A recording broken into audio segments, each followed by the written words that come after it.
Hello दोस्तों। आज की स्टोरी मुझे शेयर करी है मेरे एक सब्सक्राइबर ने, जिनका नाम कुंदन है और कुंदन दिल्ली में रहते हैं। ये कोई फिल्मी भूत प्रेत वाली कहानी नहीं है, बल्कि एक ऐसी सच्चाई है जो उसके साथ वाकई में हुई थी। हो सकता है आप सुनकर चैन से सो ना पाओ। राघव एक ऑफिस में काम करता था जो कि नोएडा में था। राघव की हमेशा नाइट शिफ्ट हुआ करती थी। घर पे लेट आना, हमेशा रात के 2-3 बज जाते थे। उस रात भी कुछ ऐसा ही हुआ था। रात के करीबन 2:30 बज चुके थे। वो अपने फ्लैट की लिफ्ट के पास जाता है। वो देखता है कि लिफ्ट ख़राब पड़ी है, तो वो सोचता है कि लिफ्ट तो ख़राब है, अब मैं सीढ़ी से चला जाता हूँ ऊपर। रात काफ़ी हो चुकी थी, तो वो स्टेयर से जाता है सीढ़ियों पे। ऑफ कोर्स सी बात है, रात का समय है तो एकदम साइलेंस था। जैसे ही कुंदन 4th फ्लोर पे पहुंचता है तो उसे एक अजीब सी आवाज़ आती है, जैसे किसी मेटल के टकराने की, एकदम टन करके, जैसे किसी ने मेटल का डोर काफ़ी तेज से बंद करा हो। कुंदन उस चीज़ को इग्नोर करता है और वो चढ़ता रहता है सीढ़ी। जैसे वो अपने लास्ट फ्लोर पे पहुंचता है, उसका सबसे टॉप पे था फ्लोर, एकदम एंड में, तो वो देखता है कि टेरेस का दरवाज़ा हल्का सा खुला है। इतना खुला है कि उसमें से कोई एक आदमी निकल जाए। कुंदन ने दरवाज़ा हाथ से बंद कर दिया। जैसे ही वो नीचे की तरफ आने लगा तो अचानक से किसी के चलने की आवाज़ आने लगी सीढ़ियों के ऊपर से। कुंदन ने तुरंत पीछे मुड़कर देखा तो वहां पर कोई नहीं था। सिर्फ वो एक ठंडी हवा चल रही थी और एक अजीब सी जलने की बू, किसी चीज़ की जलने की स्मेल। पर कुंदन ने इन सब चीज़ों पर इतना ध्यान नहीं दिया।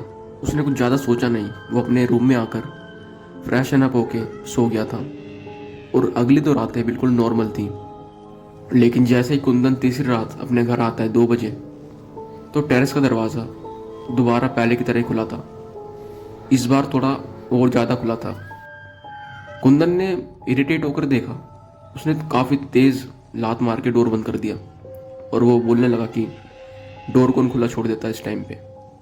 और जैसे ही वो नीचे उतरने लगा सीढ़ी को, दोबारा फिर से वही कदमों के चलने की आवाज़ आती है। लेकिन इस बार राघव काफ़ी डर चुका था ये बात सुनकर। वो तेज़ी से भाग के अपने रूम में आके लॉक हो जाता है और वो पूरी रात सोचता रहता है कि इस टाइम छत पे कौन है। अगली सुबह राघव ने उस बिल्डिंग के गार्ड से पूछा कि छत का दरवाज़ा, टेरेस का दरवाज़ा कौन खुला छोड़ता है। तो गार्ड ने बोला, सर 3 महीने से कोई ऊपर नहीं गया और दरवाज़ा 3 महीने से बंद है। गाइस, आप कंफ्यूज मत होना, क्योंकि राघव और कुंदन एक ही है। उसके 2 नाम हैं, इसलिए मैं दोनों नाम बोल रहा हूँ। राघव अचानक से शॉक हो गया उसकी बात सुनकर।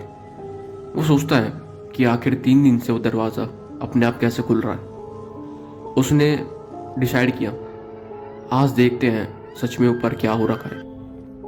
वो रात को ऑफिस से आते ही सीधा टेरेस की तरफ गया और उसने देखा कि दरवाज़ा आज भी खुला हुआ है।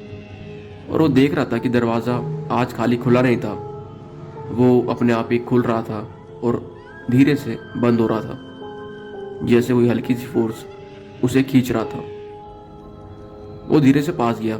उसने अपने मोबाइल की फ्लैश लाइट ऑन करी और लाइट अंदर पड़ते ही एक चेहरा दिखाई दिया, लेकिन उसका शरीर ज़मीन से ऊपर था। उसके पैर ज़मीन को टच ही नहीं कर पा रहे थे। लाइट जैसे उसके फेस पर पड़ी, वो पीछे की तरफ साइड हो गया बिना कदम चलाए। जैसे वो शैडो अचानक से पीछे गई, राघव काफ़ी डर चुका था। वो दरवाज़ा बंद करके अपने फ्लैट की तरफ आ जाता है और वो अंदर से लॉक हो जाता है। मॉर्निंग के टाइम राघव ने उनके जो पड़ोसी में अंकल थे, जो कि उनके फ्लैट के बाजू में ही थे, तो वो उन अंकल से पूछता है कि हमारे फ्लैट में ऐसा ऐसा हो रहा है कुछ 2-4 दिनों से। तो वो अंकल पहले तो काफ़ी घबरा जाते हैं, फिर राघव को एक ही बात बोलते हैं कि बेटा, यहाँ पे कुछ सालों पहले एक बीमार आदमी रहता था, जो कि काफ़ी बीमार चल रहा था और 1 साल पहले उसकी मौत हो गई थी टेरेस पे ही।